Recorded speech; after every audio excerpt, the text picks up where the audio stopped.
सत साहिब दर्शकों, आपका हमारे YouTube चैनल पे फिर से स्वागत है। आज हम एक ऐसा सवाल प्रस्तुत करने वाले हैं जो हर एक श्रद्धालु के मन में उठता होगा। सवाल ये है कि हम इस दुनिया में कर क्या रहे हैं, कोई पता है आपको?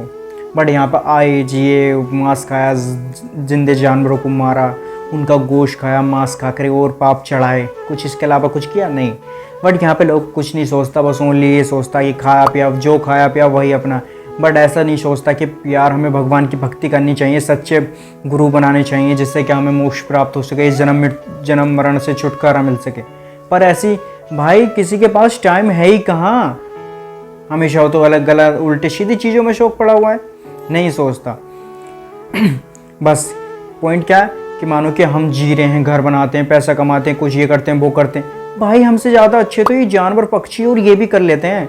बोलो कर लेते हैं, नहीं कर लेते? बट मानो कि हम घर बनाते हैं, ये करते हैं, बच्चे पैदा करते हैं, खाते पीते सो जाते हैं। ये तो जानवर भी करते हैं, पक्षी भी करते हैं, घर बनाते हैं अपने बच्चों के लिए, मतलब कि रहने सहने के लिए अच्छे से अच्छा घर बनाते हैं, वो भी तो करते हैं। करते नहीं करते? बट हमारा कोई जीवन है उनसे भी बदतर है। हम आदमी होने के बावजूद भी कुछ नहीं कर सकते, और वो पक्षी होने के बावजूद भी इतना कर लेते हैं अपनी चोंचों से जी। बट हम आदमी के हाथ पैर हैं, ये भी है सब कुछ, बट ऐसा नहीं करते। ठीक है भाई, हमारा क्या है? अच्छे सोचने वाली बात है कि अगर हमारे बच्चे की थोड़ी सी भी चोट लग जाए तो हम बिल्कुल पूरा घर उठा लेते हैं कि हाँ मेरे बेटे का ये कर दिया, ये कर दिया, वो कर दिया, ऐसा कर दिया। अरे जब दूसरे के जानवर के बच्चे को हम मारते हैं, उसको काटते हैं, क्या उसको दर्द नहीं होता है? भाई वो भी तो किसी का बच्चा ही है ना। बट ऐसा नहीं सोचते लोग, सिर्फ अपने की चोट लगे ना वो चोट है, और दूसरों की चोट लगे वो चोट नहीं है। दूसरे के बच्चे यार, वो भी तो एक प्रकार से मानो कि हम किसी बच्चे को मारते हैं, उसकी माँ देखे तो रोती है यार। किसी भैंस का बच्चा मर जाए तो वो भी रोती है। अरे यार तुम कब सुधरोगे भाई? आज हम दिखाएंगे कि हमको किस मर्यादा में रहना चाहिए, हमको कैसा नहीं। ठीक है, आज संत रामपाल जी महाराज जी की वीडियो दिखाएंगे और आप देखते रहिएगा, हमारे साथ जुड़े रहें।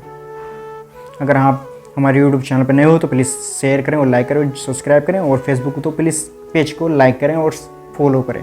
Thank you. आइए देखते हैं वीडियो, बने रहिएगा।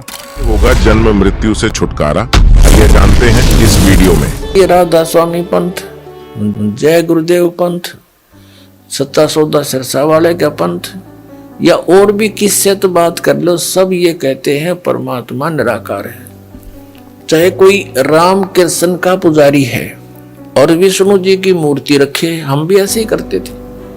फिर पूछते थे कि भगवान कैसा है? कि परमात्मा तो निराकार है, वो तो दिखाई थोड़ा देता है, उसका तो प्रकाश दिखता है। फिर श्री विष्णु जी की मूर्ति किस लिए रखी? जब भगवान निराकार है तो विष्णु जी क्या है? तो हमारा ज्ञान कोई आधारित नहीं था। हमारा जो ज्ञान है ये विचलित था, निराधार था। अब जैसे गीता जी अध्याय नंबर 2 के श्लोक नंबर 53 में 53 में कहा कि अर्जुन, जिसमें तेरी बुद्धि भिन्न भिन्न प्रकार के भ्रमित करने वाले वचनों से हटकर एक परमात्म तत्व के तत्व ज्ञान पर स्थिर होगी, तब तो तू योग को प्राप्त होगा, तब तो तेरे में भगत के लक्षण आवेंगे, तू योगी बनेगा, भगत बनेगा। तो दास आपको ये भिन्न भिन्न प्रकार के भ्रमित करने वाले वचनों से हटाकर और उस एक तत्व ज्ञान पर स्थिर करना चाहता है। उसके लिए आप जी को सभी धर्मों के धर्म ग्रंथ आपके रूबरू करता है ये दास, और जो उस धर्म के धर्मी वर्तमान के जो प्रवक्ता हैं, वचन करता है, या अब से कुछ 100-200 वर्ष पहले तक के आ रहे हैं, जो अपना अनुभव बना करके, जो उन्होंने सारे जीवन में जैसा भगवान को जाना, सदग्रंथों को जाना, अपना अनुभव वो अलग से बनाकर चले गए पुस्तक, और उनके अनुयायी उनके द्वारा अनुभव की पुस्तक को ये मानकर ग्रहण किए हुए हैं कि ये सदग्रंथों से मेल खाती है, क्योंकि उन पुस्तकों में उन्हीं महापुरुषों और सदग्रंथों के नाम लिखे हैं कि उन्हीं से भी हमने ये जाना और स्वयं अनुभव भी ऐसा किया। तो दास ने उन सभी के अनुभव की पुस्तकें, उनके अनुभव के प्रवचन, जैसा कि टीवी आदि के माध्यम से, सीडी के माध्यम से, मीडिया के माध्यम से उन्होंने अपना जो प्रवचन कर रखे हैं, ज्ञान जनता में बांट रखा है, वो सारा आपके रूबरू कर दिया कि ये तो ये बताए हैं। और दास ने ऐसा अनुभव किया है और जो वेदों से मेल खाता है, और सभी महापुरुषों को जिनको परमात्मा मिले उन्होंने जो बताया वो भी दास का मेल खाता, इनका नहीं खाता। तो इससे उनको रिजेक्ट कर दो। तो उस गलत अनुभव को, गलत ज्ञान को, शास्त्र विरुद्ध ज्ञान को त्याग के और शास्त्र विरुद्ध साधना को त्याग कर शास्त्र अनुकूल साधना ग्रहण करो।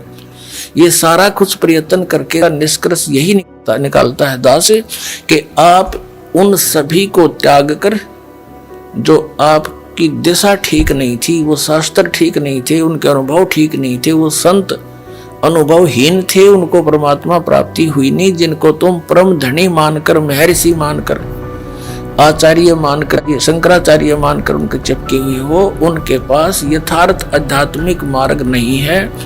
आपका जीवन नाश हो रहा है और ये प्रमाण प्रूफ देख लो। और इतना कुछ देख कर भी जो नहीं मानता है, उसके लिए परमात्मा कहते हैं वो चातुर प्राणी तो चोर हैं, जो अटपट करके दुनिया ने पीछे लगाए बैठे हैं। कहते हैं चातुर प्राणी चोर हैं, ये मूड मुग्ध हैं, ठोठ, इतना ज्ञान देखकर, प्रमाण देखकर भी उनके चिपके बैठे हैं, वो है मूड ठोठ बिना अकल के, और वो संतों के नहीं काम के, उनको दो गल जोट। तो परमात्मा कहते हैं कि वो फिर हमारे काम के भी कोई नहीं, वो वहीं वहीं मरे रहो, फिर और क्या इलाज है उनका। इतने प्रमाण देखकर और फिर विष खाने की तैयारी में, तो या तो वो नशे में है या कति मूढ़मती। फिर क्या बताते हैं कि जानबूझ साची तुझे। एक भक्त ने अपने गुरु को कहा कि गुरुदेव आप संत हैं, और संत वही हो जो सच्ची बोले। पहले तो उसने उसको तैयार किया नो विवश करने को कि ये कदे अटपट ना कर जा। और भगत भगवान के मार्ग में झूठ बोलो, भगत कैसा है? कहाँ बेटा बच्चा ऐसा ही है कि आप अपनी आत्मा से बताइए, जो पुस्तक ये मैंने पढ़ी है और ये आपके अनुभव के विपरीत है, या सच्ची है या झूठी। तो उसने कहा भाई तेरे को सच्ची लगती होगी तू ग्रहण कर ले, मैं तुझे बाधा थोड़ा ही कर रहा हूं, मुझे तो अच्छी लगती नहीं। तो उनको कहते हैं जानबूझ साची तुझे और करे झूठते ने, ताकि संगत है प्रभु स्वप्न में बना दे। इसे दुष्ट के दर्शन भी नहीं करे, सपने में भी जानबूझ कर। किस लिए?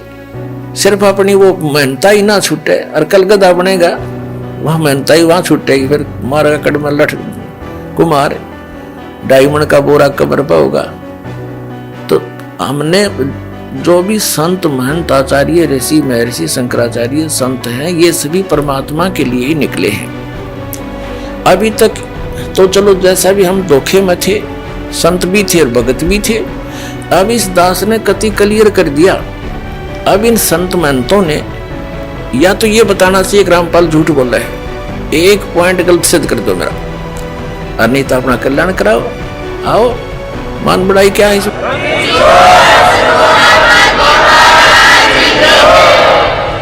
अब जैसे एक डॉक्टर है और डॉक्टर के पास औषधि की खोज होगी, आपका वो रोग है, उसमें मान बढ़ाई की है। डॉक्टर का काम तो दवाई देना, मरीज का काम लेना और खाना, उसमें के कौन बड़ा और कौन छोटा? डॉक्टर डॉक्टर ही है, दवाई उसने देनी है क्योंकि उसको मिल गई है। तो दास के पास इस जन्म मरण के दीर्घ रोग को नाश करने की वो यथार्थ औषधि, यथार्थ मंत्र हैं, जो आज तक न ब्रह्मा जी को प्राप्त हुए, न विष्णु जी को, न शिव जी को। वो दास के पास उपलब्ध।